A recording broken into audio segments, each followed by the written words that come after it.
بسم اللہ الرحمن الرحیم۔ السلام علیکم سامعین محترم، امید آپ سب خیریت سے ہوں گے۔ آج کا موضوع ہے خدا اور بندوں کا محبوب ترین شخص۔ ایک شخص پیغمبر اکرم صلی اللہ علیہ وآلہ وسلم کی خدمت میں حاضر ہوا اور اس نے عرض کیا، یا رسول اللہ صلی اللہ علیہ وآلہ وسلم، مجھے ایسا کام بتائیں کہ خدا مجھے دوست رکھے اور بندے بھی مجھے دوست رکھے۔ خدا میرے مال و ثروت میں اضافہ کرے، میرا بدن صحیح و سالم رہے، میری عمر طولانی ہو اور قیامت میں آپ کے ساتھ محشور ہوں۔ پیغمبر اکرم صلی اللہ علیہ وآلہ وسلم نے اس سے فرمایا، جو کچھ تم نے کہا 6 چیزوں کی محتاج ہیں۔ اگر تم چاہتے ہو خدا تم کو دوست رکھے تو تم خدا سے ڈرو اور تقوی الہی اختیار کرو، اور اگر تم چاہتے ہو کہ لوگ تمہیں دوست رکھیں تو تم ان کے ساتھ نیکی و احسان کرو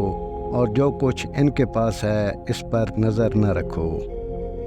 اور اگر تم چاہتے ہو کہ خداوند تمہارے مال میں اضافہ کرے تو مال کی زکوٰۃ دو، اور اگر چاہتے ہو تمہارا بدن سالم رہے تو صدقہ زیادہ دو،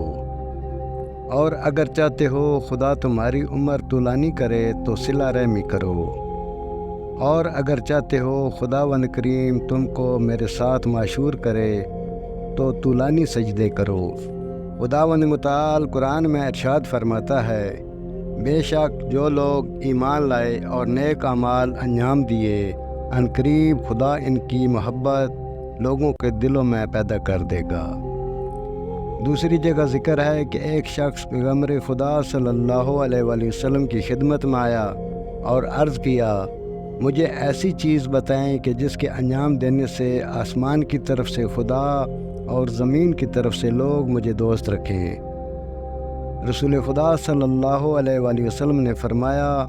جو کچھ خدا کے پاس ہے اس کی طرف رغبت اور توجہ کرو تاکہ خدا تم کو دوست رکھے، اور جو کچھ لوگوں کے پاس ہے اس کی طرف بے رغبتی رکھو اور توجہ نہ کرو تاکہ لوگ تمہیں دوست رکھیں۔